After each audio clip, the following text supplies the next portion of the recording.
Salut à tous la team rue des joueurs, c'est Léo et aujourd'hui on se retrouve pour ma nouvelle vidéo La Nouvelle Étoile, donc série durant laquelle Sylvain, Axel et moi on va vous présenter les différents groupes et les différentes équipes qui participeront à la Coupe du Monde 2022 qui commencera en novembre prochain, donc qui arrive à grands pas.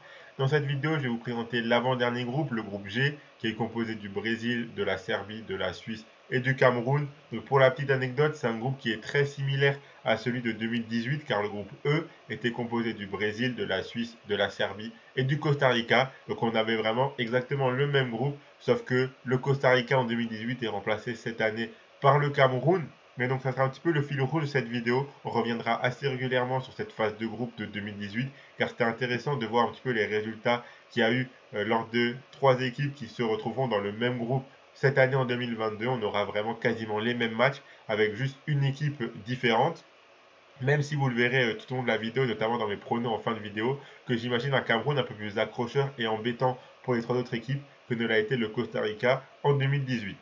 Donc sinon, vous commencez à avoir l'habitude maintenant. Donc pour le plan de la vidéo, je vais d'abord revenir sur équipe après équipe où je vais vous les présenter les unes après les autres.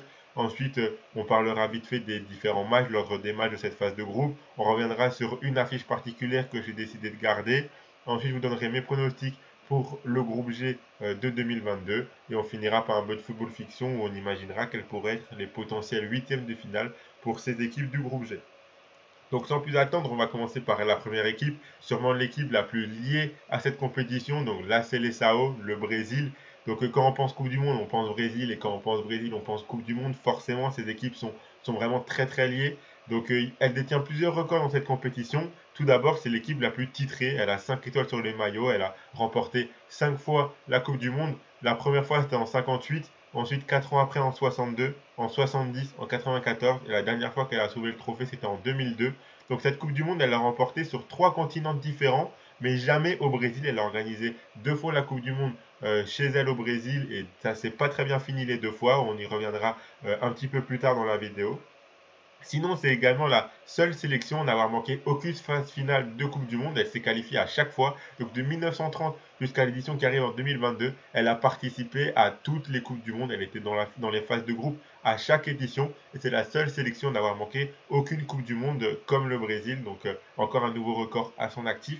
C'est aussi une équipe qui brille dans d'autres compétitions. Elle est 9 fois vainqueur de la Copa América.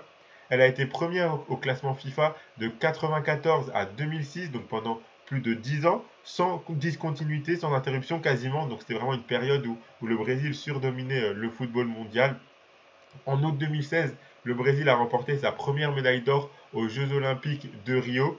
Donc à ce moment-là, ça a permis au Brésil de rentrer dans le trio composé de la France et de l'Argentine, le trio de sélection à avoir remporté au moins une fois chaque compétition internationale majeure. Donc elle a remporté au moins une fois la Coupe du Monde, au moins une fois les JO, au moins une fois la Coupe des Confédérations et au moins une fois la Coupe continentale, donc la Copa pour le Brésil. Il y a seulement trois sélections qui ont ce palmarès-là, donc la France, l'Argentine et le Brésil depuis sa victoire aux JO de Rio. Donc parmi les grands joueurs, on pense forcément à Pelé. Il y en a des tonnes qui peuvent nous venir en tête, mais on pense quasiment tous direct à sûrement le meilleur joueur de tous les temps de ce sport, donc Pelé, qui a été le seul triple vainqueur de la Coupe du Monde, qui a soulevé le trophée, qui était présent dans l'équipe lors des trois premières victoires du Brésil en 58, 62 et 70. Lors des trois éditions, lors des trois victoires, il était présent au sein de l'équipe. En Coupe du Monde, c'est aussi 5 fois vainqueur, comme je l'ai dit, deux fois finaliste où ils ont perdu. Donc en 1950 à domicile, on va en reparler juste après. Et en 98 contre la France, on se rappelle tous de cette finale qui était magnifique pour nous les Français, un peu moins pour les Brésiliens. Mais donc elle a remporté 5 fois le trophée et 2 fois elle a perdu en finale. Elle a également fait 4 fois demi-finale en ayant perdu en demi-finale. Donc si on met un peu tout cumulé comme ça montre que assez régulièrement c'est une équipe qui fait de très très beaux parcours. Sur les 9 dernières Coupes du Monde, donc les 9 dernières éditions, le Brésil s'est qualifié à chaque fois en huitième de finale. Donc elle pourrait faire la disette si elle se requalifie en huitième de finale en 2022. Mais donc c'est vraiment incroyable et ça montre que c'est une équipe qui vraiment est en feu et vraiment est très très liée, et très très forte et dure à battre lorsqu'elle participe à une Coupe du Monde. Elle y participe à chaque fois d'ailleurs, donc elle fait à chaque fois des magnifiques parcours. Si on regarde la victoire la plus récente du Brésil, donc c'était en 2002 comme je l'ai dit avant, elle avait fini premier du groupe C devant la Turquie, le Costa Rica et la Chine avec 3 victoires, 11 buts marqués, 3 encaissés, donc une magnifique phase de groupe. En huitième, elle gagne 2-0 contre la Belgique, en quart 2-1 contre l'Angleterre. En demi, elle retrouve la Turquie qui était dans son même groupe, dans le groupe C. Et en demi-finale, le Brésil l'emporte 1-0 contre cette Turquie.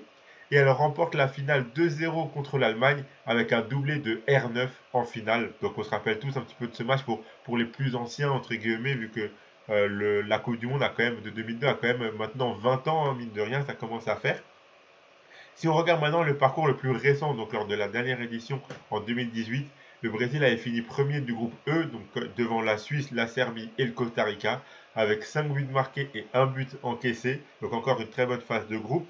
Elle avait fait un 1 partout contre la Suisse d'ailleurs, un 2-0 contre le Costa Rica et un 2-0 contre la Serbie. Donc si on regarde un peu les matchs qui peuvent nous intéresser, vu qu'on aura les mêmes en 2022, contre la Suisse, ils s'étaient neutralisés, ça avait fait un partout. Par contre, contre la Serbie, le Brésil avait emporté 2-0, donc intéressant à noter, on y reviendra encore un petit peu plus tard. Ensuite, en huitième de finale, le Brésil avait emporté 2-0 contre le Mexique, mais ils ont perdu en quart de finale 2-1 contre la Belgique.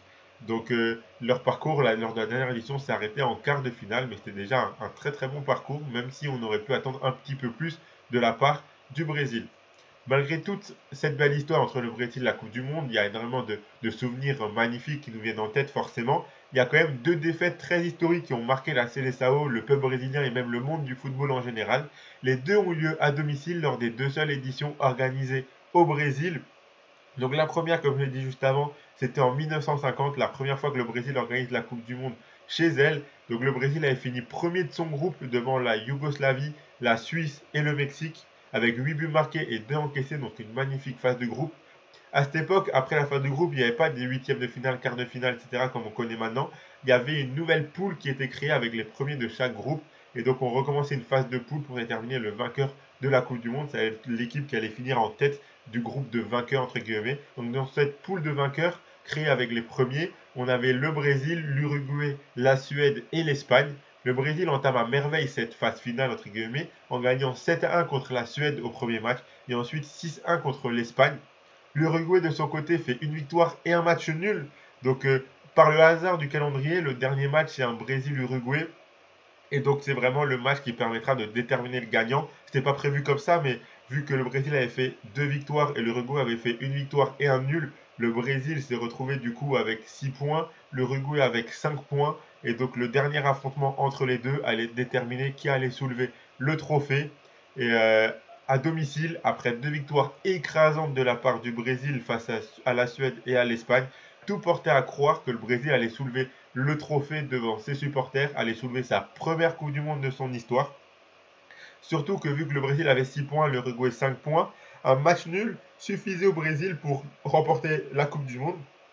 Sauf que contrairement à la Suède et à l'Espagne, l'Uruguay a l'habitude des stades sud-américains en feu et ils arrivent à retourner la situation et à marquer 2 buts après l'ouverture du score brésilien. Après que le Brésil mène 1-0, l'Uruguay égalise et met le but du 2-1 pour remporter le 16 juillet 1950 à Rio au stade Maracana devant près de 200 000 spectateurs. L'Uruguay soulève la Coupe du Monde et donc le Brésil manque de peu de soulever sa première Coupe du Monde à domicile. Donc cette défaite en finale régionale, c'était pas vraiment une finale, mais c'était quand même un match qui allait terminer gagnant. Donc c'est considéré comme tout le monde comme la finale de cette Coupe du Monde. Ça va être vraiment être une défaite historique qui va rester vraiment dans toutes les mémoires. On en parle encore maintenant. La deuxième défaite historique est beaucoup plus récente car elle a eu lieu en 2014. Je pense qu'on s'en rappelle tous. Donc la deuxième édition organisée au Brésil en 2014, donc il y a 8 ans. Le Brésil finit premier de son groupe A devant le Mexique, la Croatie et le Cameroun avec 7 buts marqués et seulement 2 encaissés. Au passage, on peut noter que le Brésil avait gagné 4-1 contre le Cameroun avec un doublé Neymar, donc ça pourrait nous intéresser car on aura un Brésil-Cameroun lors de cette phase de groupe 2022. En huitième de finale, le Brésil se qualifie au pénalty contre le Chili, donc dans un match très accroché. En quart de finale, il gagne 2-1 contre la Colombie, dans un match vraiment très mémorable. Et on arrive à la fameuse demi-finale.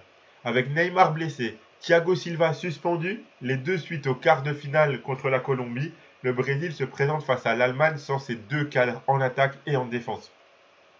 Lors de son dernier sacre en Coupe du Monde, donc 12 ans plus tôt à l'époque, donc en 2002, Le Brésil avait d'ailleurs battu l'Allemagne en finale, on en a parlé juste avant, sauf que cette fois-ci, le scénario il sera complètement différent. On a Thomas Müller qui ouvre le score dès la 11e minute. Puis ensuite, les Allemands ils marqueront 4 buts en 6 minutes. Entre la 23e et la 29e minute, ils vont réussir à marquer 4 buts. On aura donc un score de 5-0 pour les Allemands à la mi-temps. Et Chourle rajoutera 2 buts à l'addition qui est déjà très salée en deuxième mi-temps. Oscar, le Brésilien, marquera le but du 7-1 à la 90e minute pour sauver l'honneur entre guillemets.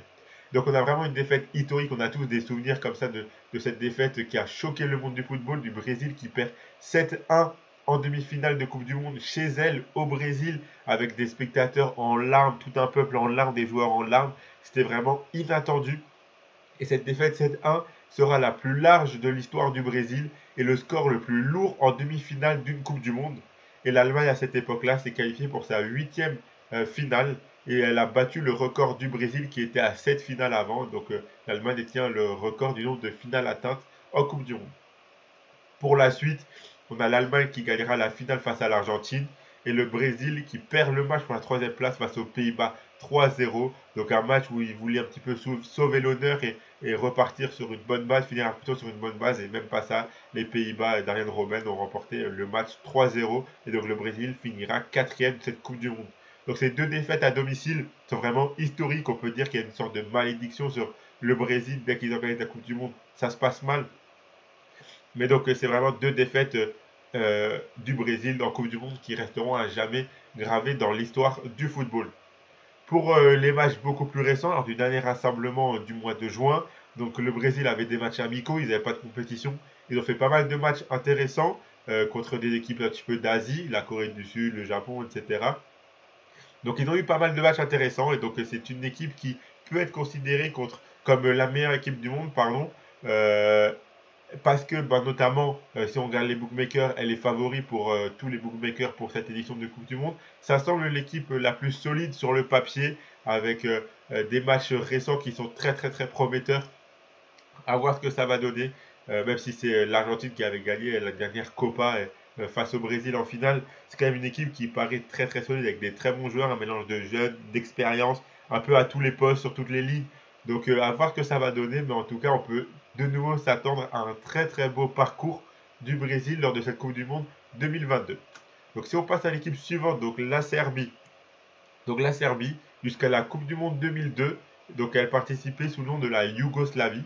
En 2006, elle a participé sous le nom de Serbie-Monténégro jusqu'à ce que le Monténégro prenne son indépendance. Et donc depuis 2010, elle participe juste sous son nom, donc la Serbie. Depuis 2010, c'est uniquement la Serbie. En 2010, elle avait fait phase de groupe, éliminée en phase de groupe. Elle avait terminé dernier du groupe D, derrière l'Allemagne, le Ghana et l'Australie, avec une victoire quand même contre l'Allemagne et deux défaites donc contre le Ghana et l'Australie. Ensuite, en 2014, elle n'était pas qualifiée pour cette Coupe du Monde. Sur les 3 dernières éditions, elle a participé que 2 fois, en 2010 et en 2018. Elle a raté l'édition 2014. Et lors de la dernière édition, donc en Russie en 2018, elle a de nouveau été éliminée en phase de groupe. Elle avait terminé troisième du groupe E derrière le Brésil et la Suisse. Mais devant le Costa Rica, la Serbie avait fait une défaite 2-1 contre la Suisse et 2-0 contre le Brésil. Donc les deux équipes qu'elle affrontera en phase de groupe 2022, ces deux équipes-là, elle avait perdu contre elles lors de la phase de groupe 2018. Donc pas forcément, elle ne va pas forcément arriver dans les meilleures conditions lors de ces deux matchs-là, même si maintenant c'est des matchs qui datent quand même de 4 ans. Mine de rien, ça reste un petit peu en mémoire. Lors du dernier rassemblement, le rassemblement le plus récent, donc pour les matchs de la Ligue des Nations du mois de juin, donc elle a commencé par une défaite 1-0 contre la Norvège, ensuite elle a gagné 4-1 contre la Slovénie, 1-0 contre la Suède, et elle a fait 2 partout contre la Slovénie au dernier match. Donc elle est actuellement deuxième du groupe 4 de la Ligue B de Ligue des Nations, derrière la Norvège. C'est quand même une équipe de Serbie avec pas mal de joueurs stars, un petit peu à tous les postes, mais surtout offensivement. On pense forcément à Mitrovic, le célèbre attaquant de Fulham. On pense également à Milinkovic Savic, le célèbre milieu de terrain de la Lazio, à Jovic, à Radoncic, l'ancien Marseillais, à Dusan Tadic, la star et le capitaine de l'Ajax. Donc on a vraiment une équipe de Serbie qui manque un peu d'expérience, qui est composée de quelques joueurs vraiment stars, très très bons, mais peut-être pas assez pour faire vraiment une équipe qui peut faire un beau parcours en Coupe du Monde. Et surtout, elle a de très très mauvais souvenirs de la Coupe du Monde 2018 contre deux équipes qu'elle raffrontera en phase de groupe 2022. Et donc il faut un peu chasser ces vieux démons de 2018 si elle veut avoir une chance de se qualifier pour les huitièmes de finale, chose qu'elle n'a pas faite lors des 3 dernières éditions auxquelles elle a participé. Donc si on passe ensuite à la Suisse, la troisième équipe de ce groupe, donc son meilleur classement c'est quart de finale. Donc 3 fois, elle a atteint ses quarts de finale. La première fois en 1934 lors de sa première participation, en 1938 et en 1954 à domicile, on va en reparler juste après. Donc sur les 4 dernières Coupes du Monde, les 4 dernières éditions, la Suisse a fait 3 fois huitième de finale, en 2018, en 2014 et en 2006, après ne pas avoir participé aux éditions 98 et 2002. Donc elle a eu 4 ans, 88 et 2002, où elle n'a pas participé aux 2 Coupes du Monde. Ensuite, en 2006, elle a fait huitième de finale, 2014 également et 2018 également. Et juste en 2010, elle n'a pas réussi à se qualifier. En 1954, la Suisse organise la Coupe du Monde, comme je l'ai dit juste avant. C'est chez eux que ça se passe. Ils terminent deuxième de la poule 4, derrière l'Angleterre et devant l'Italie et la Belgique. Ils sont directement qualifiés en quart de finale. À cette époque-là, on passe directement en quart, il n'y a pas de huitième.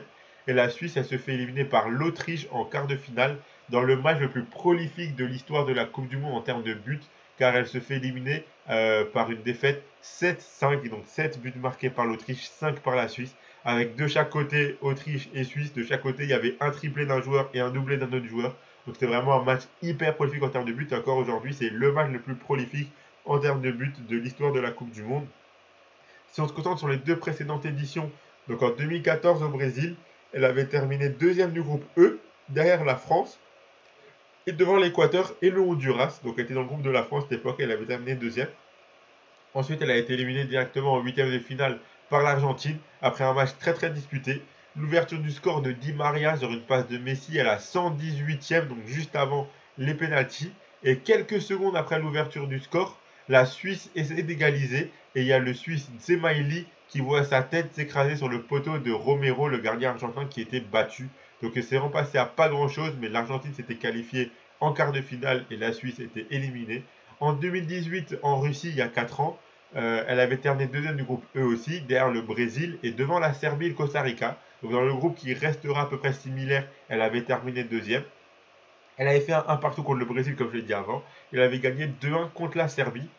Par contre, elle a de nouveau été éliminée en huitième de finale par la Suède, dans un match un peu moins compliqué, un peu moins disputé que face à l'Argentine en 2014, car Forsberg, le Suédois, avait ouvert le score à la 66e et la Suède s'était qualifiée après une victoire 1-0. Donc on se rappelle forcément du très bon parcours de la Suisse au dernier Euro, surtout pour nous les Français, où on perd au penalty en huitième de finale contre la Suisse, avec une très bonne mentalité suisse dans ce match-là, qui après avoir ouvert le score, avoir raté un penalty, la Suisse finit par se prendre 3 buts et mener 3-1 à un quart d'heure, 20 minutes de la fin. Au final, ils arrivent à revenir, à accrocher le match nul, tenir les prolongations et se qualifier au tir au but. Ils avaient fait vraiment un très très bon Euro avec un Sommer, le gardien, qui était vraiment très très bon lors de cette compétition. Lors du dernier rassemblement pour la Ligue des Nations, par contre, c'était un peu moins ça.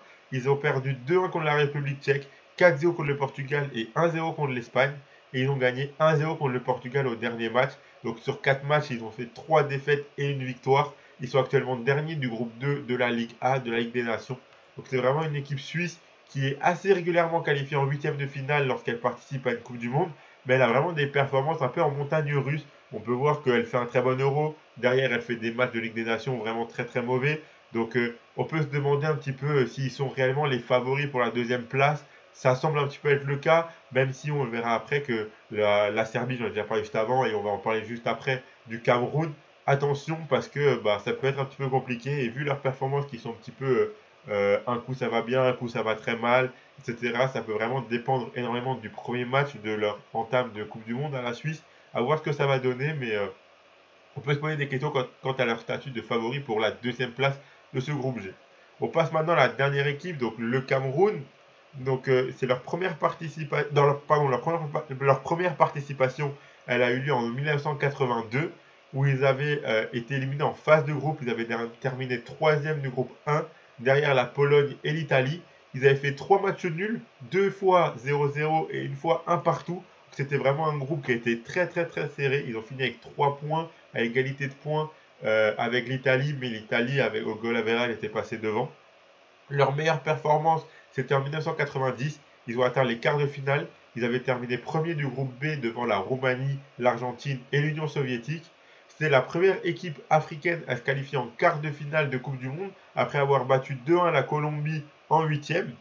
Les trois buts de ce match-là ont eu lieu tous les trois en prolongation avec un doublé de Roger Mila, le Camerounais.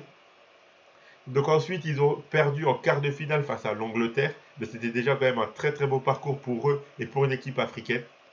Il y a eu l'ouverture dans ce match-là, l'ouverture du score des Anglais en première mi-temps. Le Cameroun qui égalise à la 61e, il marque le 2-1 4 minutes plus tard à la 65e et les Anglais égalisent à la 83e et le but victorieux des Anglais a eu lieu à la 105e en prolongation. Si on regarde un petit peu les éditions récentes, les performances récentes du Cameroun en Coupe du Monde, en 2010, ils ont terminé dernier du groupe E, derrière les Pays-Bas, le Japon et le Danemark. Ils finissent la phase de groupe avec 3 défaites. En 2014, ils terminent dernier du groupe A, derrière le Brésil, le Mexique et la Croatie, avec 3 défaites également. Et en 2018, ils n'étaient pas qualifiés. Donc attention, parce que sur les 3 dernières éditions, ils en ont raté une, la plus récente. Et sur les 2 éditions d'avant, ils font quand même 6 matchs au global, 6 matchs, 6 défaites, aucune victoire depuis avant 2010. Donc depuis 2010, ils n'ont pas gagné un match de phase de groupe de Coupe du Monde. Donc mentalement, ça va être assez compliqué quand même. Mais c'est quand même une équipe qui, même si elle brille pas régulièrement en Coupe du Monde, elle brille énormément à la CAN. Elle a remporté 5 fois cette compétition. Le plus récemment, c'était en 2017. Elle a perdu également une finale en 2008. Et en 2021, lors de la dernière édition, elle a été le pays hôte et ils ont terminé troisième. Donc en mars dernier, pour les matchs les plus récents, le Cameroun jouait sa qualification en Coupe du Monde face à l'Algérie. On s'en rappelle tous, c'est une double confrontation, je pense. Le match aller qui a eu lieu au Cameroun, le Cameroun perd 1-0 après un but de Slimani à la 40e minute. Donc le match retour qui a lieu en Algérie, on pense tous que la qualification, elle semble tendre les bras aux Algériens. Sauf qu'à la 22e minute, le Camerounais Choupo-Moting ouvre le score pour remettre les compteurs à 0 pour la qualification. À la 49e minute, Slimani voit son but refusé pour hors-jeu. Et pareil à la 98e minute, alors que tout le monde pensait que le but allait être accordé, que l'Algérie tenait sa qualif. Au final, le but a été refusé pour hors-jeu également lors de cette prolongation. On a quand même l'Algérien Touba qui égalise dans ce match-là pour l'Algérie à la 118e. Et donc à 2 minutes de la fin, l'Algérie tient son ticket pour la Coupe du Monde vu qu'au score cumulé, ça fait 2-1 pour l'Algérie. Sauf que la toute dernière seconde de la 124e minute, dans le temps additionnel de la prolongation, après un billard suite à un coup franc des Camerounais, un billard dans la surface algérienne, Toko Ekambi tend le pied et marque le but de la qualif. Et il climatise tout le stade, tous les supporters algériens. Et c'est à ce jour une des plus grosses clims de l'histoire du football. On s'en rappelle tous et on s'en rappellera très très longtemps. On avait vraiment le peuple algérien qui était en pleurs. Le stade, il n'y avait plus un bruit, sauf les Camerounais qui célébraient. Donc c'était vraiment une double confrontation historique pour obtenir leur qualification à la Coupe du Monde et que l'Algérie ne soit pas qualifiée en Coupe du Monde, c'est également très perturbant, très bizarre entre guillemets parce que c'est quand même une équipe qui récemment performait très très bien. Donc pour le Cameroun, on a quand même deux dernières participations, 2010 et 2014, qui sont clairement oubliées avec 3 matchs en phase de groupe à chaque fois, 3 défaites. Donc ils n'ont pas gagné depuis plus de 10 ans en match de phase de groupe de Coupe du Monde. Mais c'est quand même une des meilleures équipes d'Afrique. On l'a vu à la CAN, elle brille très très régulièrement. Et donc leur seule chance au Cameroun, en tout cas leur chance s'ils veulent réussir à se qualifier, il faut vraiment qu'ils surfent sur la qualification historique qu'ils ont réussi à faire contre l'Algérie. Il faut vraiment surfer sur cette qualif, sur cette bonne forme, sur ce mental-là. Et ça peut être leur force. Et ils peuvent réussir à accrocher quand même une qualification. Car pour moi, on peut le voir que même si le Brésil sont les grands favoris pour finir premier de ce groupe-là, derrière, on a la Serbie, la Suisse et le Cameroun, où pour eux trois, c'est très très très homogène et les trois équipes ont toutes les trois autant leur chance de choper leur billet pour les huitièmes de finale en finissant deuxième de ce groupe-là. Chaque match sera très important. Donc pour les matchs, donc on a le 24 novembre, on aura un Suisse-Cameroun pour commencer ce groupe G. Ensuite un Brésil-Serbie. Le 28 novembre, on aura un Cameroun-Serbie et un Brésil-Suisse. Et le dernier match de cette phase de groupe pour le groupe G aura lieu le 2 décembre. On aura un Cameroun-Brésil et un Serbie-Suisse. Donc pour l'affiche à regarder, c'était assez compliqué pour moi de choisir, car le Brésil est vraiment favori, comme je vous l'ai dit, pour la première place. Mais pour moi, les trois autres équipes ont tout autant leur chance pour aller choper leur qualification en huitième de finale.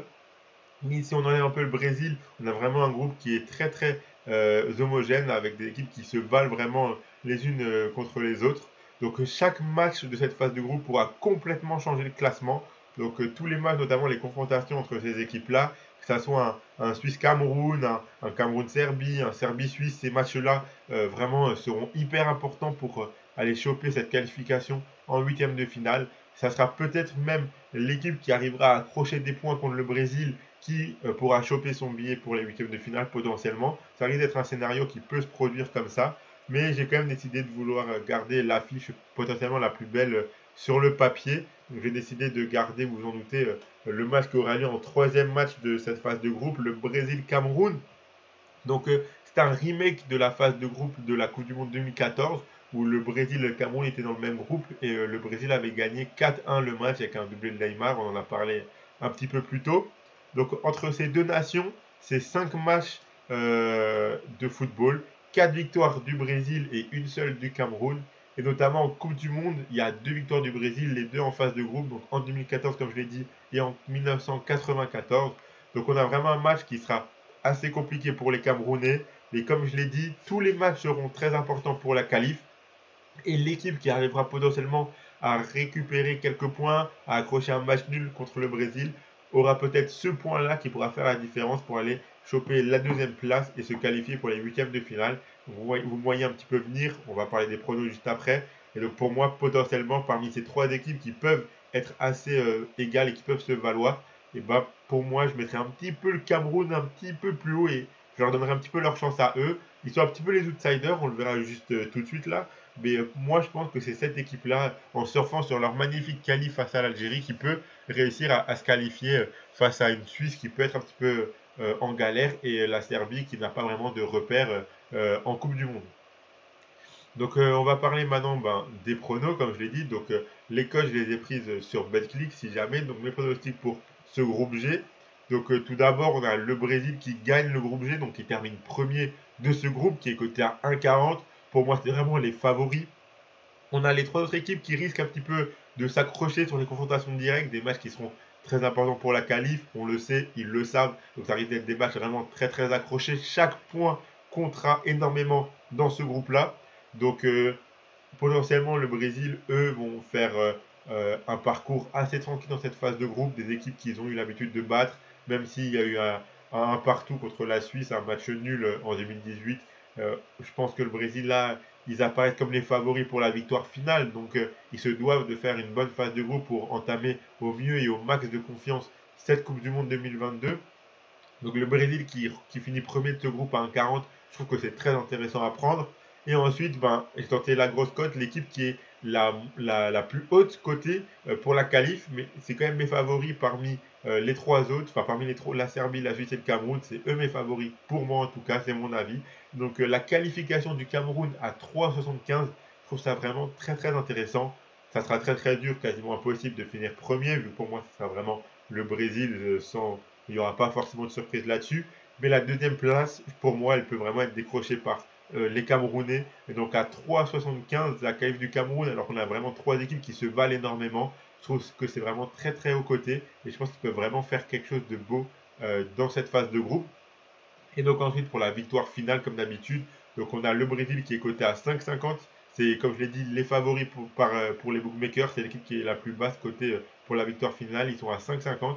Et pour ceux qui veulent sécuriser un petit peu plus, on a le Brésil atteint les demi-finales à 2,30, c'est déjà pas trop mal, au moins il suffit juste qu'il fasse un beau parcours, qu'il finisse dans le dernier carré, et après qui gagne la demi-finale ou qui la perde, votre pari sera quand même gagnant. Et sinon, pour les plus joueurs qui ont un petit peu peur que le Brésil s'écroule en finale, et le Brésil atteint la finale, c'est coté à un peu plus de 3. Donc ça peut être aussi intéressant à prendre si on imagine le Brésil faire un très très beau parcours, mais sur une finale, on ne sait jamais ce qui peut se passer. Ou en demi-finale, ils peuvent peut-être choquer à ce moment-là, on ne sait jamais.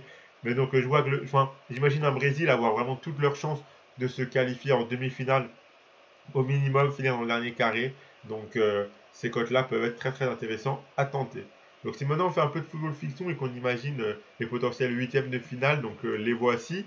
Donc si on regarde un petit peu mon scénario, déjà donc on a le groupe H qui est composé de la Corée du Sud, du Ghana, du Portugal et de l'Uruguay. Donc selon mon scénario à moi, donc le Brésil finit premier et le Cameroun finit deuxième. C'est mon avis, c'est ce que je pense à ce moment-là. Et selon mon avis aussi, vous le verrez, ce sera sûrement Sylvain qui fera la dernière vidéo du groupe H.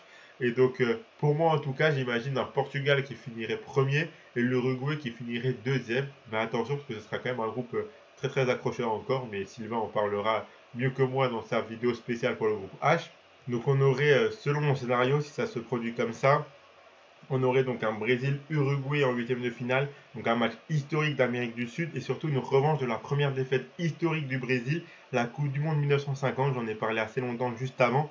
Donc ça serait un match qui aurait une énorme connotation historique, même si cette fois-ci ça aurait lieu en huitième de finale. C'est pas aussi prestigieux qu'en finale. Ce serait vraiment un match qui serait très très intéressant à suivre en huitième de finale. Et pour l'autre huitième, on aurait un Cameroun-Portugal, un match qui pourrait être tout aussi intéressant avec un Cameroun qui aura fait une bonne phase de groupe, qui se sera qualifié pour les huitièmes de finale, et le Portugal de Cristiano Ronaldo, sûrement la dernière Coupe du Monde pour lui, qui aura vraiment envie de faire le plus beau parcours possible pour finir en beauté lors de sa dernière Coupe du Monde. Donc voilà mes avis et mon analyse sur ce groupe G, sur ces quatre équipes. Donc j'espère que la vidéo vous a plu. Si c'est le cas, n'hésitez pas à mettre un pouce bleu, à vous abonner à la chaîne Rue des Joueurs, à activer la cloche si ce n'est pas encore fait pour être notifié dès qu'on sort une vidéo, dès qu'on fait un live. Donc n'hésitez pas à nous soutenir. N'hésitez pas à mettre vos commentaires, un petit peu vos avis, votre analyse et surtout vos pronostics sur ce groupe G que je trouve très très intéressant. Donc la Coupe du Monde approche à grands pas, si je peux dire. Donc il nous reste encore le groupe H à faire. Ensuite on va vous présenter les équipes. On ne sait pas encore si on les fait toutes, si on fait que les grosses nations. On verra sur le planning car très très vite début août on a directement les championnats qui reprennent. Donc on aura quand même pas mal de têtes de notre côté.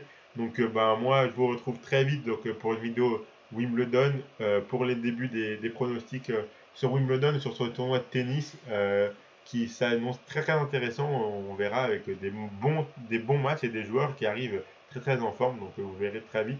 Donc on fera un petit peu comme Roland Garros. Je vais essayer de tenir une vidéo par jour de pronostics sur ce grand chelem. Donc voilà, c'était Léo. Donc je vous dis à la prochaine. Allez, ciao tout le monde.